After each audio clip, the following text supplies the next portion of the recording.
জামালপুর সদর উপজেলার ৪ নম্বর তুলসীরচর ইউনিয়নের গাড়ামারা গ্রামে প্রতিদিনই বাড়ছে ব্রহ্মপুত্র নদের ভাঙন।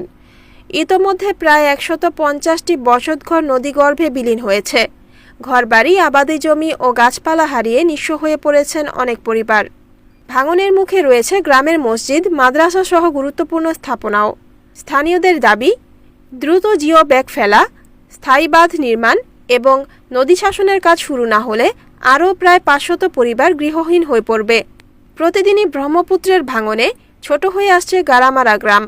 এলাকাবাসীর একটাই দাবি, দ্রুত ভাঙন রোধে কার্যকর ব্যবস্থা এবং ক্ষতিগ্রস্ত পরিবারের পুনর্বাসন নিশ্চিত করা হোক।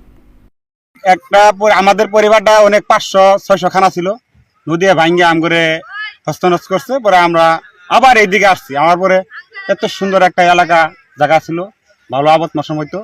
৪০০-৫০০ খানা আছি, খানার ভিতরে মসজিদ করছি, আমরা মাদ্রাসা করছি, প্রাইভেট স্কুল করছি। তারপরে এই পরিবার নিয়ে আমরা থাকার বলে আমার নদী গুরুস্থান আছে, গুরুস্থান ভেঙে গেছে, বাপদাদার গুরুস্থান, কেন আমরা থাকতে পারতেছি না। তবে আমাদের সরকারের কাছে আমার আবেদন, আমগরে কিভাবে আমগরে রক্ষা করবে, তবে আমাদের এমপি মহোদয়ের কাছে এটাই আমাদের প্রার্থনা।